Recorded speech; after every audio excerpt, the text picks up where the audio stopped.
Dessine-moi une justice. Le sujet est ardu mais ne fait certainement pas peur à Plantu, le président du Salon du Livre. Depuis 38 ans, à la une du Monde, il s'efforce de mettre en image l'injustice. Porté par une forte passion, il évoque sa mission. Nous, notre boulot, c'est de transgresser les interdits. On doit transgresser les interdits. Nous sommes des artistes. On ne doit pas nous dire ça tu peux dessiner, ça tu ne peux pas dessiner. J'ai fait les expulsions de bébé Rome. La maman qui donne un coup de pied à son bébé, qui dit va faire la manche. Et c'est des fois pas toujours simple de vendre, entre guillemets, ce dessin à des rédacteurs en chef qui disent ouais, on est de gauche, tout ça. Oui, mais on est de gauche, très bien. Mais à la fois, il faut déranger la gauche, il faut déranger la droite, il faut déranger tout le monde. Mais déranger pour vos homologues étrangers, vous parlez du Liban tout à l'heure par exemple, c'est pas toujours facile puisque les conséquences ne sont pas les mêmes.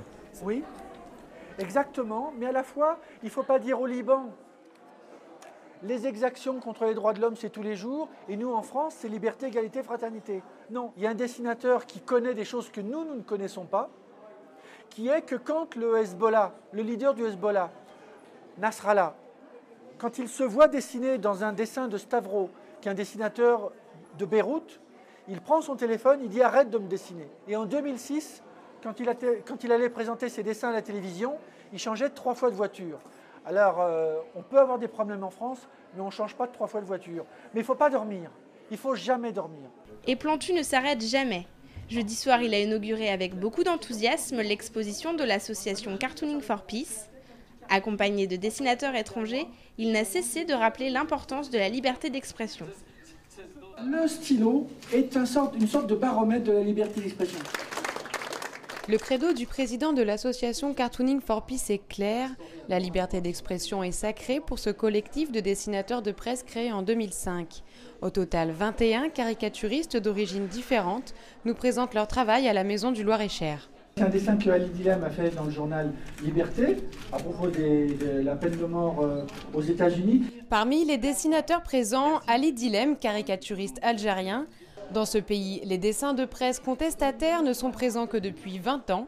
Médaillé du prix du courage en caricature politique en 2006 et après 9 ans de prison, Ali Dilem continue sans relâche de croquer le gouvernement. Tout n'est pas facile, il fallait commencer petit à petit, faire tomber les barrières, essayer de casser les tabous, et ça se fait de jour en jour. Vous savez, comme toutes les libertés, c'est quelque chose qui s'entretient. L'exposition Impertinente est ouverte au public jusqu'au 4 novembre. Et parmi les dessinateurs exposés, la très discrète Firozeh Mozafari, portrait de cette dessinatrice iranienne.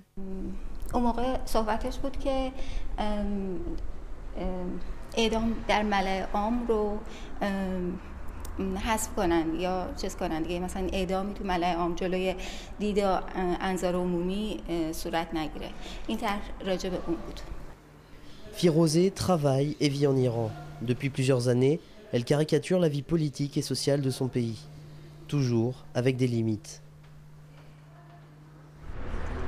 چون یه جور انتقاد به دولت و حکم اعدام یه حکم دینیه.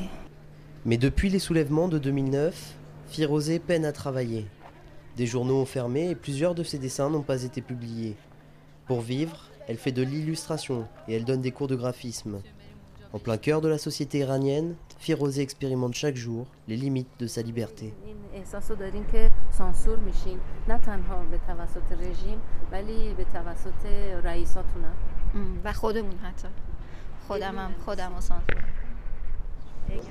Vous avez vraiment peur pour vous, pour votre vie, pour vos amis?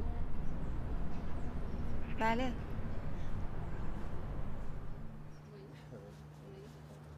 Banque, trader ou chef d'entreprise sur le banc des accusés, l'image ravit les dessinateurs. Et s'ils n'hésitent pas à être incisifs avec ces délinquants en col blanc, la justice, elle, a parfois du mal à s'y retrouver dans les affaires économiques particulièrement complexes. Explication avec une historienne.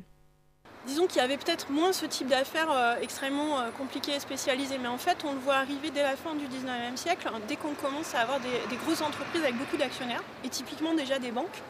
On a ce qu'on appelle le scandale de Panama par exemple à la fin du 19e siècle qui a été très très important à l'époque. Et déjà à ce moment-là, on a tout un ensemble d'interrogations. Est-ce que ce type de scandales peuvent être jugés par les tribunaux de commerce alors que ça a des chefs d'entreprise qui jugent des chefs d'entreprise?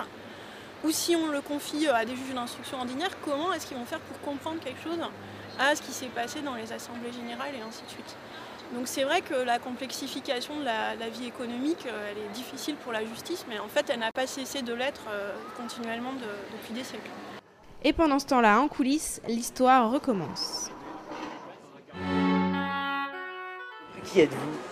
Je suis le prince Jean de France, donc un descendant des rois qui ont construit notre pays. D'accord. Vous seriez le roi si aujourd'hui la Mon père, le comte de Paris. Pas deviné.